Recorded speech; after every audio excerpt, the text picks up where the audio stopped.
Welcome to the On Purpose Investor Podcast. My name is Eric Vogel. I'm a real estate investor, mastermind coach, husband to an amazing woman, and often my co-host, Tiffany, and father to two incredible boys. I'm on a mission to help you become a real estate investor and not only achieve seven-figure success like my wife and I did, but to do so with intention, direction, and clarity. If you want to transform your financial and personal goals, become the version of yourself you've always wanted, and reach your dream life ASAP, then you're in the right place. Thank you for deciding to hit that play button today. Now let's begin.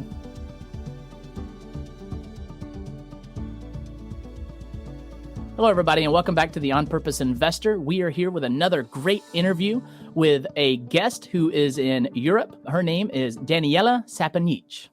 Danijela is an esteemed Feng Shui and space healing master with over 20 years of experience. As the founder and CEO of Unfolding Space and the Space Healing Method, in her School of Spiritual Design, she teaches aspiring practitioners to tap into their intuitive abilities and create balanced spaces. Without further ado, please, let's welcome Miss Danijela. Hello, Eric. Hello and good morning, Danijela. It's morning here in America. I know it is evening where you are. Welcome to the podcast.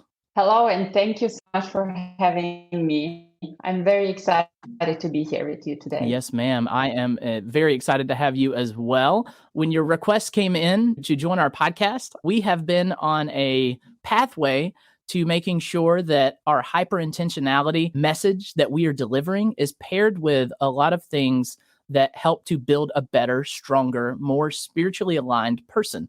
And it just made sense to bring in someone that is teaching something on spiritual centering and doing something to help people, move forward with intention. So I'm excited for you to tell your story and to tell about what you teach. I might start who I am and what I'm doing, and especially how I chose this career, which I did. So I'm a Feng Shui master and space here. And if you do Feng Shui and you go into healing spaces, this is something you would look into. I always say the masters of life, they were the ones who were guiding me my whole life. So when I finished studies at a university here in Munich, I studied business administration.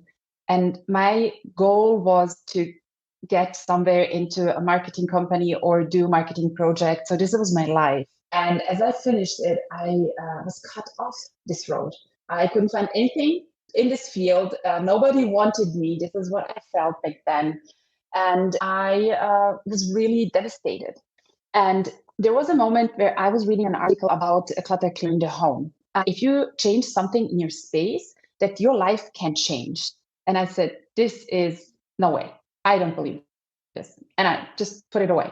I couldn't believe this. So after things didn't get better, try this out because there is nothing to lose, right? So we had a little apartment back then. Our first son was born. And we decluttered our space. And the thing is, it wasn't messy. Everything was in fine order, but still we let go of so many things that I couldn't believe that we stored this in our apartment. And 2 days after this, two things happened, which really, really changed the direction of our lives. The first one was that we got a new apartment in a much nicer area of the city, which we were waiting for to be, signed and move away into a bigger apartment. I didn't believe this, but my state of mind back then was not spiritual.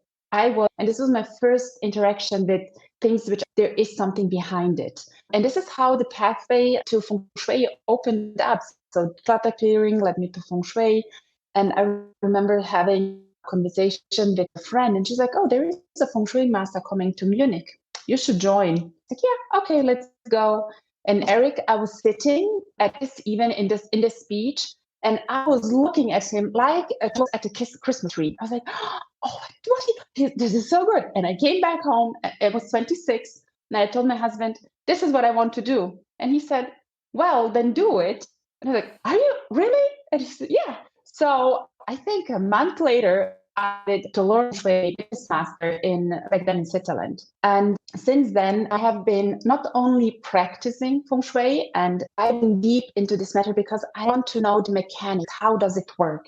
I was always looking to experience Feng Shui in a way which is very individual to them, not to work with things which have to be done or things which we have to place in a corner in order to make our relationship work or something.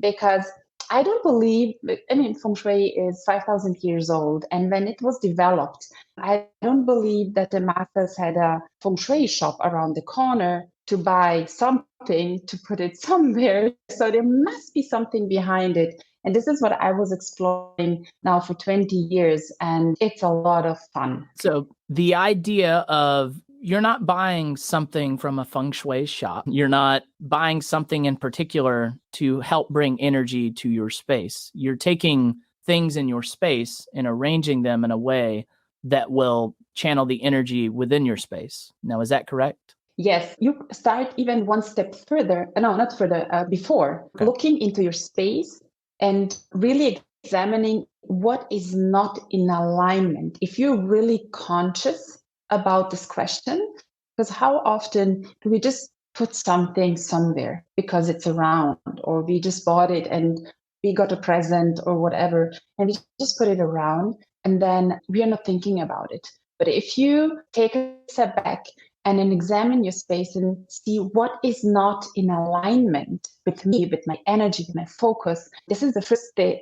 And you take the next step and not only look for things you like right now, but the latest concept I developed, I took the future selfing method, right? It goes like your mind and your visions and everything. Why not create like this? We can say like a 3D vision board, but not by putting some crazy things or I don't know, like pictures or paintings which are not really aligned with us in our space, but creating the feeling of how do I want to feel when I have arrived where I want to go, when I am living my vision. And we can make it really simple by, for example, what's the pen I will be holding and writing, signing my contracts when I'm there where I want to be. I have this little story about crystal glass. I love luxurious things. I really like them. I love them. I love the energy behind it. So when we are at a hotel or a beautiful restaurant, all this beautiful glasses they give us, with assorted rings. And then I went home and I had these IKEA glasses. Yeah, for children. So you look for something really simple and easy. And then I was thinking, well, why not bring them? So every time when I drink out of my glass, I have this connection to the vision without having to visualize, without having to think about it. Because we think so many thoughts during the day, but if you create an environment, it's going to give you a lot of energy. I love that. We do in what we teach, we do a lot of trying to visualize where your future is and making sure that our real estate investors that we're trying to reach, that when they do reach this pinnacle of their investing career, when they have the cash flow that they're desiring, they're living in the house they want, they have a rental portfolio, that when they get there, that their life is also in alignment with what that would bring. That way they don't get to where they're going and be unhappy or unfulfilled or, just, I like to call it just full, like spiritually full. That is where, you wake up every day and you're not wanting for other things. You're not wanting for more. You're satisfied with where you live. You're satisfied with who you're with, and you're satisfied with what you do. And that just brings you a fullness. So when you're talking about the visualization, imagining not just that you are successful, but breaking it down even one step further into, I am holding this pen, signing this contract that gets me to this place in my life. And like you said, holding the crystal glasses, you're transported to that vision, and that vision comes to life by planning on the front end of, I want to be holding this pen. I want to be drinking out of this cup. And I know I will have made it when I'm doing that, but I'm going to see it happening now. And I like to think that when you do that and you visualize that and you are moving in that way, you are manifesting that into reality.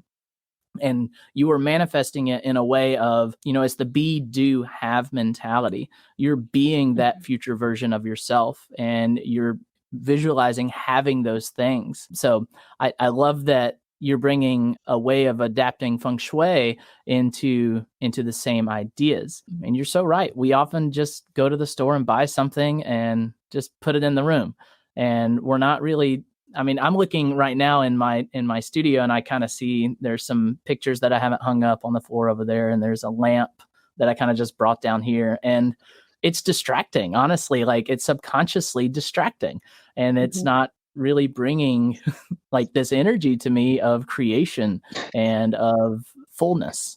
So can we speak a little bit more to the art of how does someone know like where to place something? How do we know when it's spiritually and energetically aligned with what we need? Yes, I believe that we can establish, I believe that every space has a soul, and connecting with our space.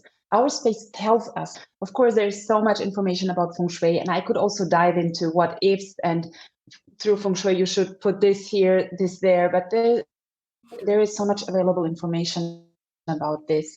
I'd rather start at a point of really deep spirituality, which is Feng Shui is a philosophy of life. It's not just how to place the furniture in a space. It's following Taoist to feel, to hear, feel the energy of the space. So why not tuning into seeing our homes or even our offices as a partner, even as a part of our family? And then I always say, every time when I go leave my home, I say, bye, sweet home, I'll see you tonight. Or when I come home, like, hey, I'm here. Or when we go for holidays, then I tell my home, listen, I'm coming back. Don't worry, we are all coming back. Just, take care that everything is good. So, and when you start doing it, when you come home or with your office, you start getting energy back. It feels like an embrace. And this is so valuable because it's not just walls built around us to protect us from snow and rain and whatever. It's a space where we unfold our lives or our businesses. And even the shift in the mindset of how we see the space where we work and live in is going to shift the energy of your home, even though you haven't touched anything in your home or office, of course. That's beautiful. My wife is sitting over here, and I told you this earlier. She's sitting down here, kind of listening in. She's like, "Wow!"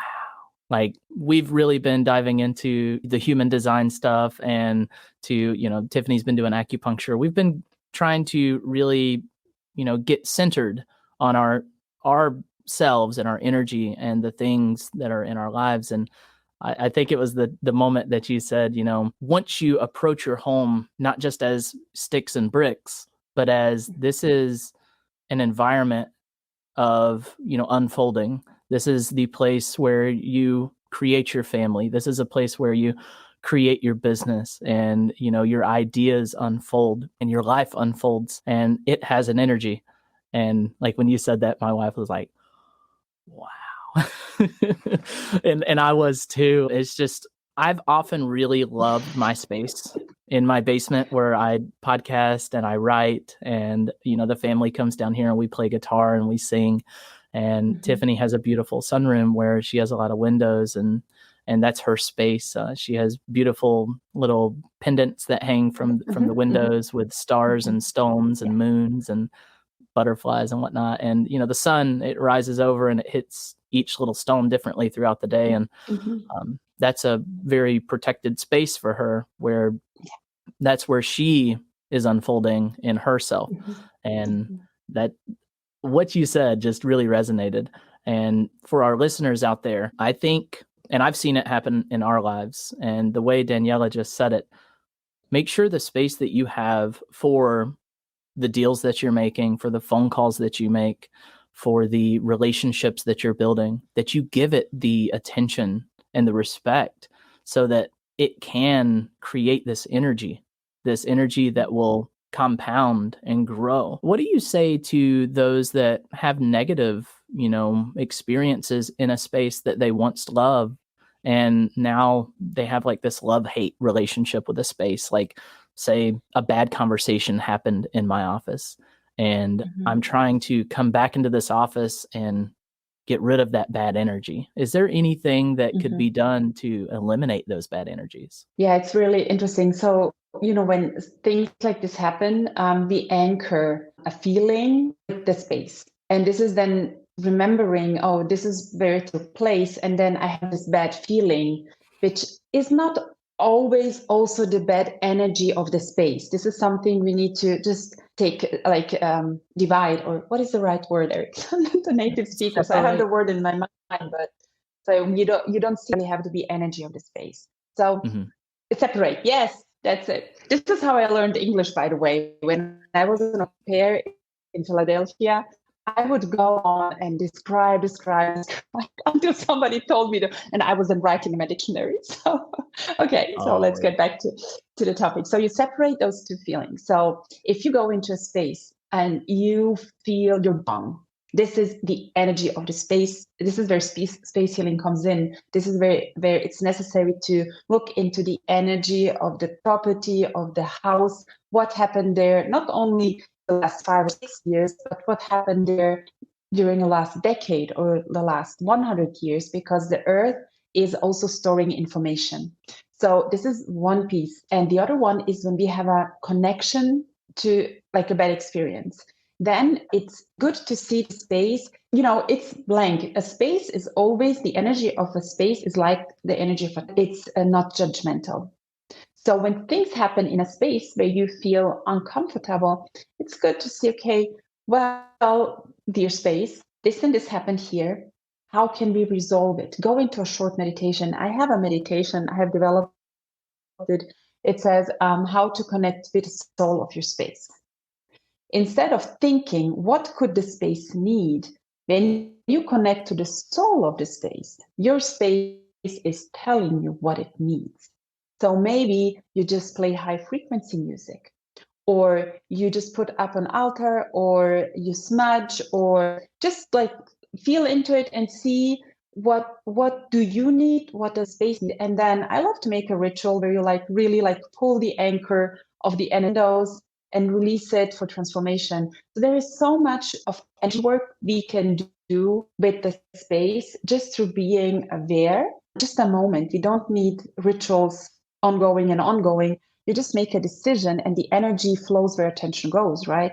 So when you decide what you want to let go and what you want to invite in, your space, the energy of the space is going to follow. This is the reason why it's so important to be very clear on your visions. And this is where the space and all the vision work we do on a personal level, where they come together. So I loved when you said the energy goes where the attention goes, or the energy flows where the attention goes.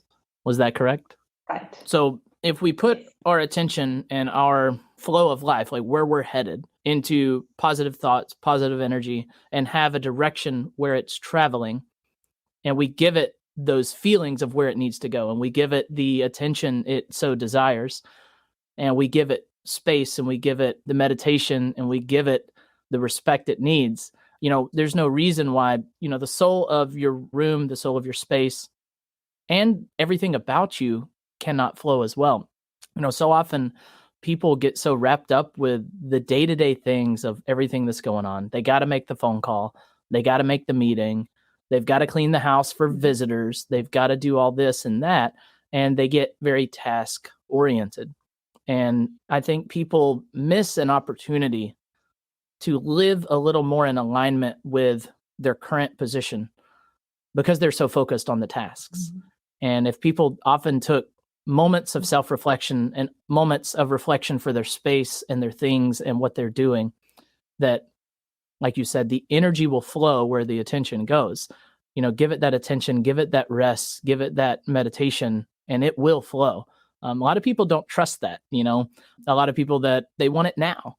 They want things to happen right now. And there's a huge benefit to delayed gratification, and just give it the healing it needs, give it the space, and then it will take care of itself. Yes. And, sometimes I know for myself, like I'm also visualizations and very, very much clarity. And yet sometimes there are days where just like, it's like just an awful day, right?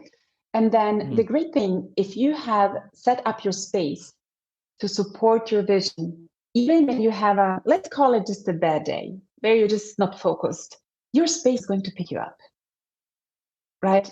If you have future self your space, strive away from your vision, you hop back so much faster than when your space is kind of pulling you back because it's still on the same frequency like where you are right now and not where you want to go.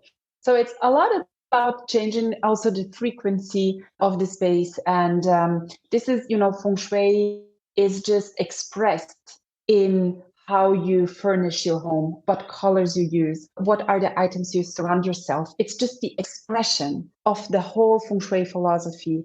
But Feng Shui works in between your thought and then how it's so much work done before it's seen, before it's expressed in the space. Yes. So Danijela, I want to ask you about the Feng Shui advantage and how you deliver the message of how to get ahead in business and life. What is the Feng Shui advantage? Okay, so it depends. In business, so I also work with real estate investors in the United States as well as in Germany. And the benefit for them is very often marketing. That's a very business-oriented benefit. But another one is the consciousness of how you sell the property. Like it's the piece of what you do, how you pay it forward. Doing Feng Shui and healing for the properties which are going to be sold to other people, and already there taking care for the buyers or the tenants to be successful is paying forward. It's kind of conscious building, but not in the sense of what materials you use, but what's the energy behind the work piece. Another, when you tap into the power your space is holding for you, then you don't need to have all the energy on your personal level. So you will be more energized, you'll have more focus because your space is working with you and not against you. So these are, from my experience, the biggest advantages you have because you can relax, you just get so much more energy back and you can relax a little bit more. That's lovely. I love that, so the presentation of the property or the building of the property or the interactions of real estate investors as landlords and the tenants, approaching them with positive energy, that is quite an advantage because you're harnessing positive energy. Like I said, people don't give enough credit to this positive energy thing. I used to think it was, a little woo-woo, but I just see it unfold more and more. I see it deliver more and more, I mean, it's just, the golden rule, treat others as you want to be treated. And just and spirituality can come from anywhere. It can come from your religion. It can come from, your belief system, no matter where. And usually they all have a really good message of love people, give people grace, give people unconditional love and grace. So the Feng Shui advantage of that, giving that energy to where you are and the space around you. I don't think it should ever stop with just people, right? No, it's really, really interesting. This piece of very often Feng Shui is viewed as things don't work. Let's do some Feng Shui and make it work. I can sell a property. Can you do a healing or Feng Shui so that I can sell it faster? Yes, of course we can do it. It's fine, but it's a philosophy of life. It's not like for me, Feng Shui is not, oh, now I'm a Feng Shui expert and now I'm Danijela. No, it's me. And when I cook, it's with me. When I'm with my children, it's with me. When I talk to my clients, it's with me. It's always the philosophy is carrying me. So when I do real estate projects for myself or, for my clients too, then Feng Shui is always a piece of it. If they book it or not, I just have to have the Feng Shui view because otherwise it's not complete for me. So it's just much more than just, oh, we have the Feng Shui element or we don't. It's bringing it into the philosophy. You do, and even therefore, Eric, sometimes I'm asked by my students, well, sometimes, Feng Shui, they think it's woo and it's, I don't know how to explain it. I always say, well, it's been around for more than 5,000 years. There must be something about this that it's like still around and still used by the biggest companies in the world. Yeah, I think, that speaks for itself whether they want to say it's woo-woo or hoodoo voodoo, there's obviously benefits. And if people didn't see the benefits of it and the ability to grow from it, it wouldn't be in the largest companies in the world. You know, they wouldn't bring people like Danijela in to help them harness positive growing energy. It's there. Like you said, it's with you every step of the day. That's a beautiful thing to say, that you have it with you, and I want to get it with me. So I'm going to try to figure it out for me as well. Yeah, absolutely. And, there is just one thing which came to my mind, and I'd love just to voice it here. Very often, especially in the business world, I'm asked like, okay, what's the cost? Like, what is it going to cost me? And it's usually less than 1% of the worth of the property. So when you think about it, it's around, like, let's say around 1%.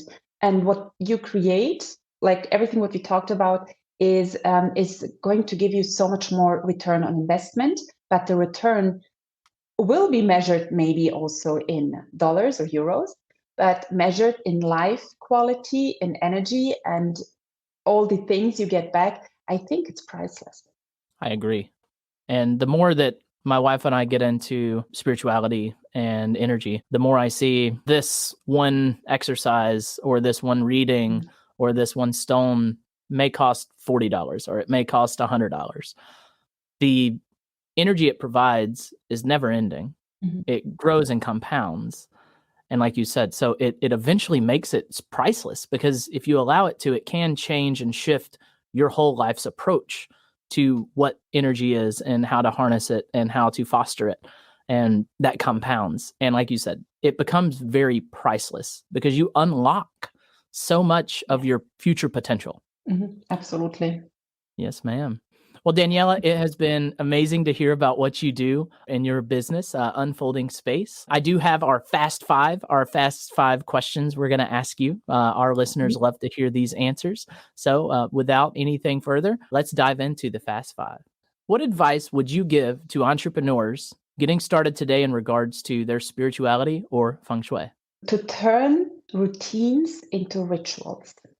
Could you give an example of turning a routine into a ritual? Yes, it starts with doing the routine with more mindfulness and more intention and more energy behind it. It's not just, oh, let's get it done. So I can check it off my list. It's when you're already doing it, why not being mindful about it? Why not setting an attention behind it? It gives so much more quality to the routine you're doing. And it's not like I have to do the routine. It turns into, I can't wait to do my ritual for today. So I'm going to give you an example and you tell me if it's right. Yeah. So getting the coffee ready for the next day.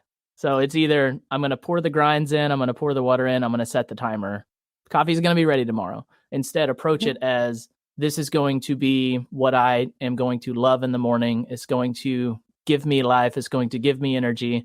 It's going to propel me into having a positive day. Is that more or less? Oh, absolutely. Because, especially with food and water and everything, it stores energy. So water stores energy. And when you have your glass or your glass of water, or you prepare your coffee, and the energy you give to the water and the mindfulness, it will change the structure of the water. And this is what you will then drink the next day. So it's a win-win situation. That is a beautiful approach to monotonous tasks. Like, you can do that with any task, and it's just a great approach to it to bring more energy to your life. I love that. All right. Number 2, do you have any YouTube or podcast shows? They could be German or English, so you could do both, one of each, that you would recommend to our listeners? I love to listen to Ellie Brown. She's also a business mentor and a female leader. And I love her because she's completely thinking out of the box. And I love podcasts who are bringing me to think out of the box. Just today, I talked to a lady and I was just referencing to the podcast. I said, in Germany, I dare to say this, what you are doing, for example, Eric, with your podcast, it's for real estate investors, but you bring in people on mindfulness and spirituality. So, and you are creating this new energy, bringing two worlds together and opening up the space for people to look further, to look out of the box and to see solutions in different angles, different views, different perspectives. This is something what I missed a little bit in Germany. And so I'm very excited to really connect with people like you or your podcast. And for example, also Ellie Brown. So she could also talk just about strategy, but she's touching also on so many things which are very valuable for female entrepreneurs. Thank you so much for that. And I got a little chill when you said that, because I'm like, that's what we're trying to do. We're trying to bring real estate investing to this intentional life, design and marry them together. So thank you for that. I got chills. All right. Number 3, if you had to pick one book that you feel has made the biggest impact on your life, what book would that be? Well, it's The Surrender Experiment for Michael Singer. I don't know if you have read, I guess you have, probably you haven't. It's, oh my God, yes, please, please do so. Through this book, I have learned that saying yes is just saying yes without thinking about what you want or what your protocol or your conception is can lead you to an amazing, amazing life. Following synchronicities and following coincidences can make a huge, huge difference. You don't have to know how the path is going to unfold. You just should know where you want to go. This is what I learned from this book. That is lovely. Just so y'all know, listeners, all of the things that we talk about today, any links, any books, any suggestions, those will be in the show notes. All right. I look forward to reading that. Thank you. And number 4, what do you feel has been the secret sauce to your success? Not take myself too seriously and not believe into the possibilities which are around. So I think I have to just tell a little short story. So I'm a mom of 4 children. My husband and me, we are both entrepreneurs. We are living a really, really crazy, busy life. And we also got the German Shepherd 2 years ago because in case we could get bored, It's so. With 4 kids, I'm sure your plate's not full. So I think the secret sauce, because I get asked very often, like, how do you handle it all? Like, I always handle one thing at a time. How do you handle 4 kids? Well, they came one after the other. They didn't come like I didn't have this life from one day to the other. It unfolded itself. And so it was always taking one step at a time and not going into my drama. Oh my God, how I'm going to do it. It's like, okay, that's my life. Let's do it. Let's have fun. Let's not take myself too seriously. And then along the way, I learned to let go of wanting to be perfect and get everything perfectly done. And this was the finesse and the secret sauce. Yes. I love that. That's a great approach and one of the better answers I've ever heard. I love that. And last question before we wrap things up today, where is the best place for our listeners to get in touch with you to learn more about what you teach? So it's definitely my Instagram account. This is where I love to be. It's unfolding space en. And then on my website, of course, there are quite some resources where you can connect to me, to my newsletters, and read my blogs and everything else.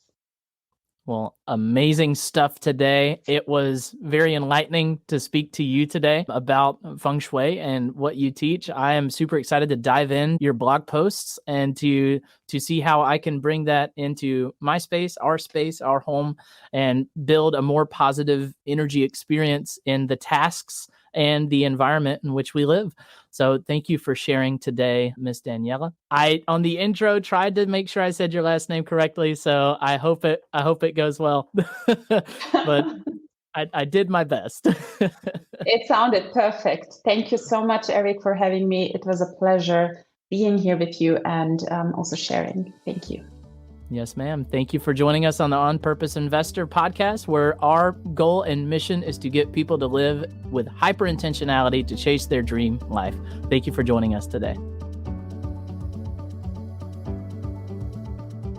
We are immensely grateful for you joining us today.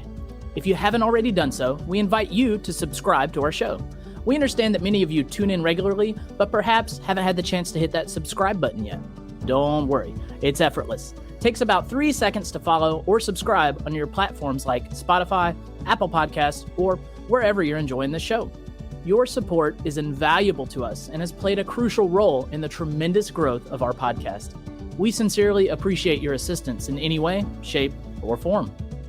Together, we can launch this podcast to even greater heights.